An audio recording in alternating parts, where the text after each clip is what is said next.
ઓ કથન ચોટ છે એક મરણ મોટેરો માર મરણ મોટેરો માર કંઈક રાજા ને કંઈક એ છોડી હાલ્યા રે ભગવાન છોડી હાલ્યા ભગવાન એક હરી રસ ये दीवानी है तेरा ओ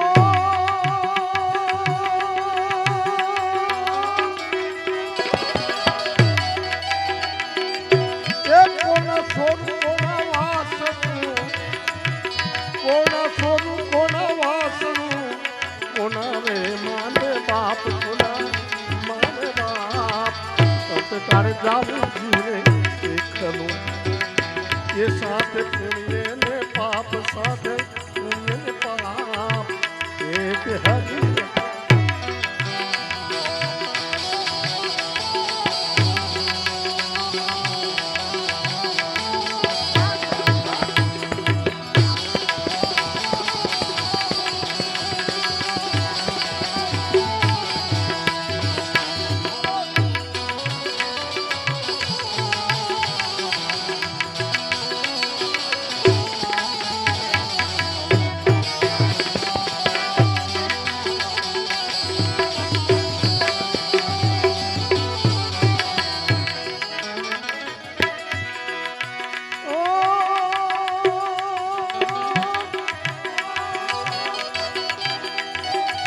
એ મારી વીણે રૂડા ફૂલડા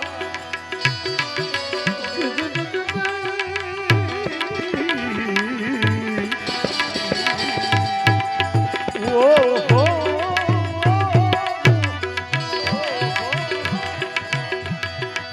એ મારી વીણે રૂડા ફૂલડા કર્યો કરે છે વિચાર કર્યો કરે છે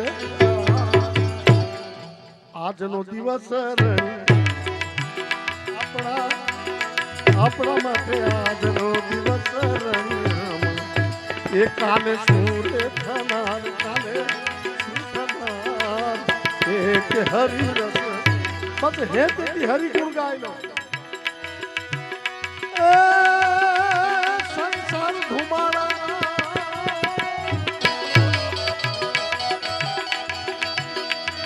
એ પાછકારે સંસાર ધુમાડાના બધા બાચકા એ બાચકારે એ તો સાથે નહીં આવનાર બધા સાથે નહીં આવનાર રંગ પતંગી આવું રંગ પતંગી આવું ઉડે આંકડાના ફૂલ ઉડે આંકડાના ફૂલ एक हरि ये भाई है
ધીરો રમે રંગ રંગમાં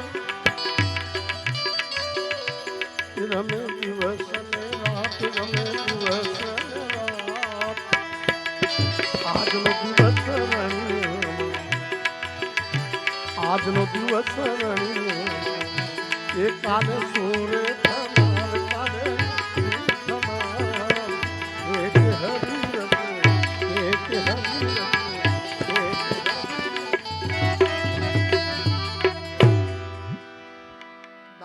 સાંઈરાએ લખી છે, સંસાર ધુમાડાના બાચકા એ સાથે નહીં આવનાર. તમામ બધું અહીંયા રહેશે, પણ સાથે શું આવશે? પુણ્ય ને પાપ. ભગવાન તમને એવું કાંઈ પૂછે નહીં કે તમારા પાસે રૂપિયા કેટલા, તમારા પાસે જમીન કેટલી, તમારા બંગલાઓ કેટલા, તમારી ગાડીઓ કેટલી, તમારા છોકરા કેટલા, આવી કાંઈ ભગવાનને પડી નથી. પણ ભગવાન તમને એટલું પૂછશે કે તે તારા હાથથી પુણ્ય કેટલું કર્યું છે, તે તારા હાથથી પાપ કેટલા કર્યા છે. ત્યાં તો ફક્ત પાપ અને પુણ્યનો જ હિસાબ થશે, બીજો કોઈ હિસાબ ન થાય. તે પાપ કેટલા કર્યા અને તે તારા હાથથી પુણ્ય કેટલું કર્યું છે, બે જાતનો હિસાબ થશે, પાપ પુણ્યનો. પાપ કર્મો કરવા વાળા ખૂબ વિચારજો. આજે તમે બાધા રાખો છો ને, કોઈ બોકડાની બાધા રાખે છે, કોઈ કુકડાની રાખે છે. આ બધા ચડાવવા વાળા ખૂબ વિચારજો. આ દેવીઓ બધી સાઈડ પર રહે છે, લુલા તમે થઈ જવાના છો. આ બધા મરઘા પર કોણ બેઠું છે, પાડા પર કોણ બેઠું છે, જરીક જુઓ તો ખરા. આ બધા માતાઓના વાહનો છે યાર. હવે મારી ગાડી છે એને તમે તોડી નાખો તો હું તમને કેવા આશીર્વાદ આપું? હા, હવે આ કુકડા પર કઈ માતા બેઠી છે, હવે એનું જવાનું તે વાહન તમે તોડી પાડશો. હવે તેથી જ એને તો દશા બેઠી, એનું વાહન તોડી નાખ્યું, તો હવે આ માં કઈ આશીર્વાદ આલશે? નહીં આપે. હસી હસીને કરેલા કર્મો જીવનમાં યાદ રાખજો, રડી રડીને ભોગવવા પડશે. એ કોઈ દેવી બચાવવા નહીં આવે. આ ભુવાઓને હું એમ કહું છું, તમે બોકડા કુકડાની એટલી જ બાધા ના આપો યાર, વાઘની બી આપો. વાઘની બી આપો ને બાધા થોડી થોડી, તો ખબર પડે કે વાઘને કેવી રીતે લઈ આવો. આ તો નિર્દોષ છે બિચારો, એની તમે બાધા રાખો છો, એને મારી નાખો છો. પણ જાઓ ને વાઘને મારવા કોઈ, ખબર પડશે આ બાધા કેવી કપરી પડે છે તે. હા, નિર્દોષ એને તમે મારો છો. અજ્ઞાનમાં ન કરવા જેવું તમે કરો છો. અજ્ઞાની માણસ આજે પણ કેટલો, આપણે અહીં બેઠા છીએ, આજે પણ કેટલા જણાને એવું અજ્ઞાન હશે કે જેથી આ વર્ષીનું ખાધું ના હોય. પેલું બી અજ્ઞાન છે કે જેથી કુકડો કાપી નાખે છે.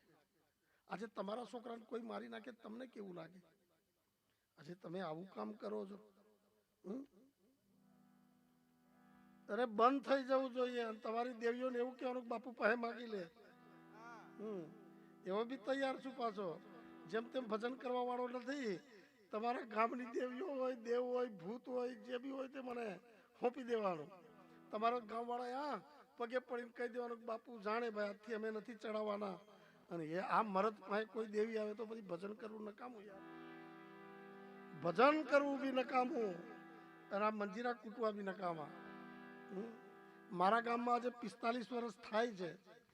આખા ગામવાળાએ હુઈ પડીને પગે પડીને કીધું હતું કે હે ગામ દેવતી, હવે અમે બોકડ કુકડ નહીં ચડાવ્યા, જે નડવું હોય તે બાપુને નડજો. આજે વાતને 45 વર્ષ થાય, નહીં નડે. હું જાણું છું દેવી કોણ છે, દેવ કોણ છે. તમે નથી જાણતા એટલે જ આ બધું અજ્ઞાનમાં બધું કરો છો. આજે કેટલા જણાએ ખાધું ના હોય, કેમ કે આ તો 12મું છે, આ તો વર્ષું છે. તમને ખબર પડે છે એટલે તમને વર્ષું નડે છે.